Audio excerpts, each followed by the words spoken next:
That rooster needs to be quiet.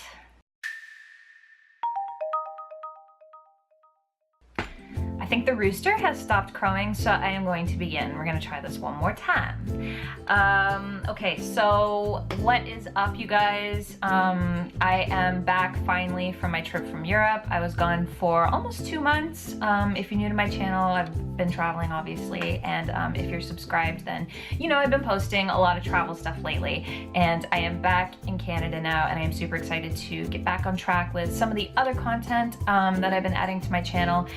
One of the main ones being everything to do with minimalism. Minimalism is a huge part of my life, and today basically what I want to do, as the title suggests, is talk about the things that I no longer buy. So with that being said, I'm gonna get right into it.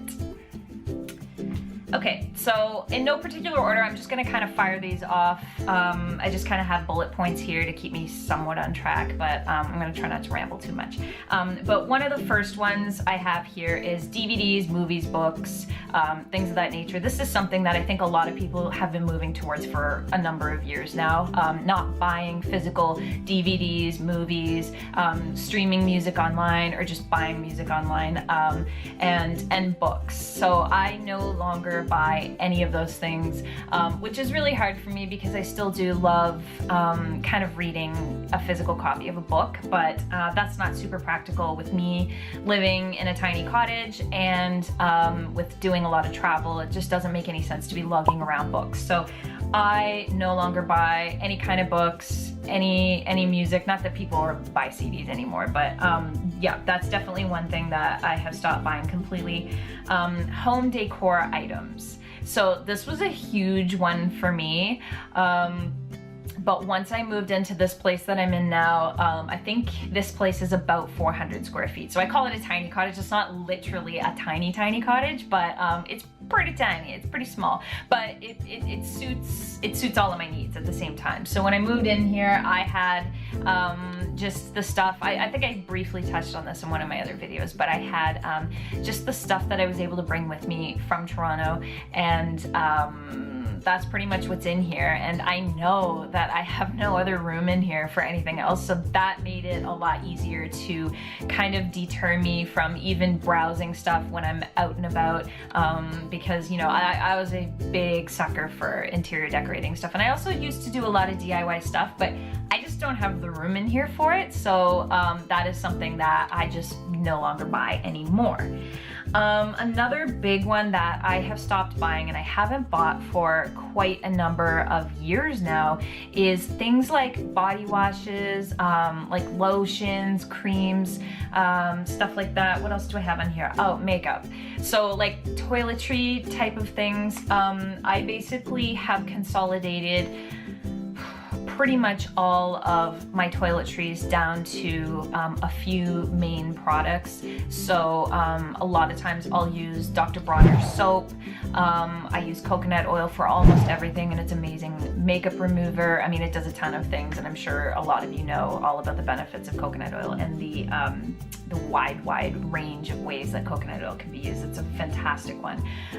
So, and as for makeup, what I mean by that is obviously, like, I wear a little bit of makeup, especially when I'm filming, but I don't, if I'm going out to a pharmacy or something, you know, they always have, you know, the next latest greatest thing on display there, and that can suck you in very easily sometimes, and I'm guilty of it too. You know, you see a new kind of a lip thing, or, you know, lip gloss, whatever it is, and you can easily get sucked into wanting to buy it, right? So I have my staples for makeup, and that's what I use. It's a pretty basic makeup routine, really not a whole lot going on there, but I don't buy any kind of new makeup products that I know I'm not really gonna wear, or they're not a part of like my kind of, I don't wear makeup daily, but I would say like part of my normal, like, you know, thing that I do. And then going from toiletries into feminine hygiene products. So this is another huge thing that I no longer buy. This was probably one of the first things that I stopped buying, and I haven't bought a tampon or a pad in, I want to say 11 years.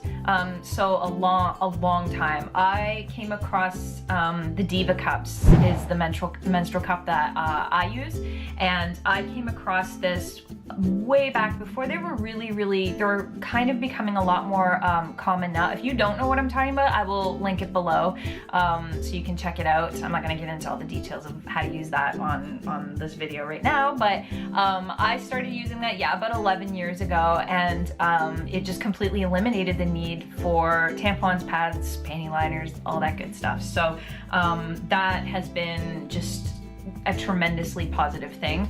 I don't so much use any of that anymore because I actually have an IUD, so I don't even have to worry about periods anymore. I can do a whole separate video on that. Just let me know in the comments. I'm not going to get into it on here, but yeah, no feminine hygiene products. Haven't bought any in over a decade, and I think that's really fantastic.